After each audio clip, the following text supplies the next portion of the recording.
Ang buhi nga simbahan mao ang anaa ang pagtinabangay, pagpaambitay sa panalangin. Diin ang mga alagad sa Ginoo, ang mga sumusunod ni Kristo mopaambit sa espirituhanon nga panalangin ngadto sa katawhan, ug ang katawhan nga nakadawat niini sa espirituhanon nga panalangin mo paambit pud silang material nga panalangin ngadto sa mga alagad sa Ginoo.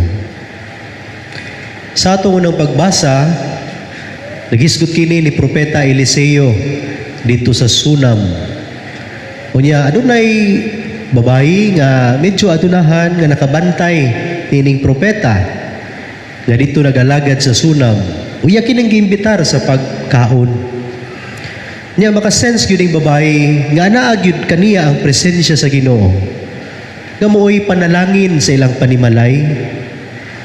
Ug mao na nga nagisgot ning babayi uban siyang bana nga ato ning butangan ang atong balay no dito sa rooftop. Magbutang ta dito og higdaanan. Dayon butang tag lamesa, silya ug suga para nining alagad sa Ginoo. Kay naghatag man siya og panalangin kanato. Pinaagi siyang presensya sa itong panimalay.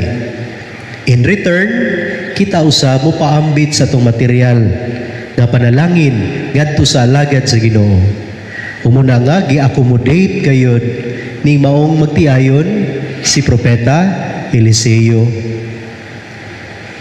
Mo po na giingon sa atong Ebanghelyo karon. Klaro kaayo, giingon diri o. Ang mudawat sa sinugo sa Dios tungod siyang pagasinugo sa Dios, gantihan usab sa ganti nga madawat sa sinugo.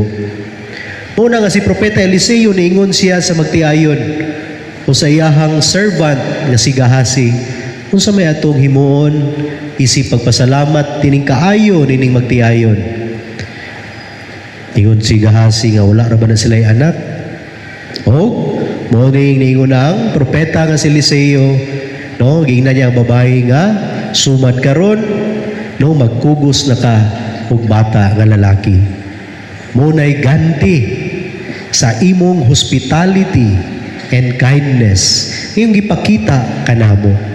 O true enough, no, na mabdos ang babae o gano'n na sila'y anak nga lalaki ang magtiayon tungod sa ilahang kaayo lang gipakita sa alagad o sa propeta sa Dios na si Eliseo. Gantihan gayud ang mga tao nga mo accommodate, nga mo mudawat sa mga sumusunod ni Kristo, sa mga alagad sa Ginoo. Ug bisan di sa last part sa Ebanghelyo giingon, ug hinumdumi kini kadtong magpainom bisan na lagbog ng tubig sa labing ubos sa akong mga sumusunod. Tungod kay siya akong sumusunod, gantihan gayon. Sumuka na siya, no, ang pag-inambitay sa panalangin. Ang alagad sa Ginoo o sa ato ang setting, no, pananglitan ng mga kaparian, tungod silang pag-administer sa sakramento, gikan sa bunyag, ngadto sa kasal, pag-adto sa mga bukid, no, aron lang gyud nga maabot makadawat ang mga atong mga igsuon ni Jesucristo dito sa bukid, no? Pagpaambit ni Kristo in return usab naghatag ang mga tao nga nakadawat sa panalangin sa ilahang material nga panalangin. Ilabi na ang pag-accommodate, no, sa mga alagad sa Ginoo. O labi na diri sa sindangan gayon nga dako kayo ang sindangan, daghang chapels. Grabe gyud, no, lagyo pa kay ng mga bukid. Usahay mga tumba pa gyud, usahay mainitan, maulanan ang pari, pagsakit, no. Ya, ilabi na, no, sa Sunday, pila man ka misa diri ang Sunday, 7 ka misa. O usually ang sa canon law, 3 ra gyud, 4 kung for pastoral reason, pero diri 7 ka misa, kapoy. Paguman sa misa tanan pagkagabi, 4 Ato din siya sa iyahang higdaanan na siya na ginusara.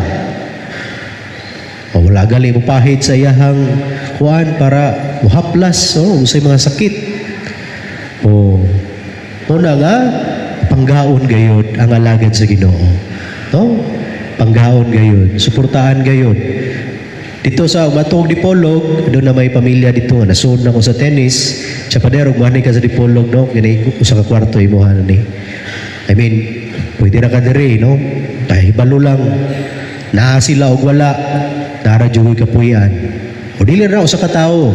Daghan gyud ang mo pa higda mo patulog.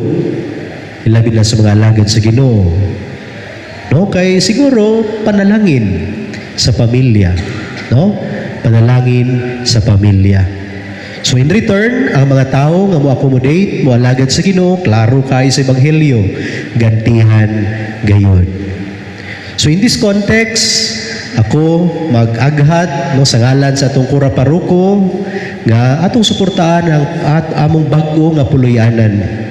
Aron kami makapahulay kay doon na pakitay balance no sa ato ang bagong kumbinto.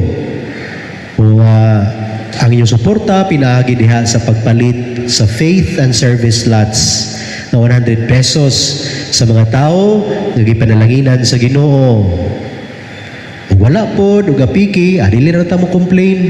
Pagampo lang ta nga dunay daghang mo donate o mo palit sa faith and service lots. No? So inana, kay nga naman, gantihan sa Ginoo.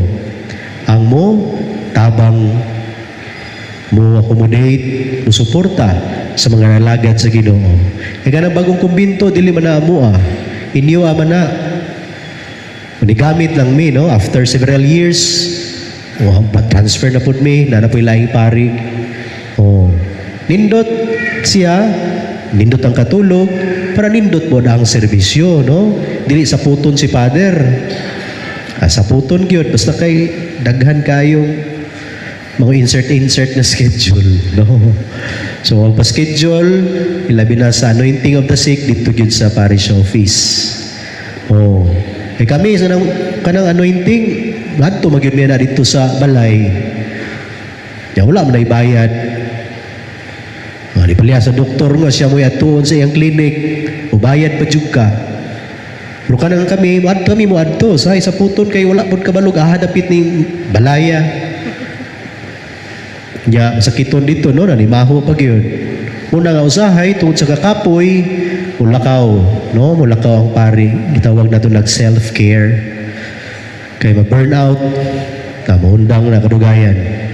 No? So inana ang pagtinabangay mga igsoon. No, nga kini ni paambit hatag sa mong kusog, hatag sa mong panahon, pinaagi sa pag-administer sa mga sakramento, alang sa espirituhanong na panginahanglan sa parokya. In return usab, muhatag po mo sa inyo material nga panalangin, no, ngadto sa mga alagad sa Ginoo. O gantihan gayon ang mga tao na dunay kasing-kasing nga mosuporta o accommodate sa mga alagad sa Ginoo. God loves a cheerful giver. Hinaot pa unta.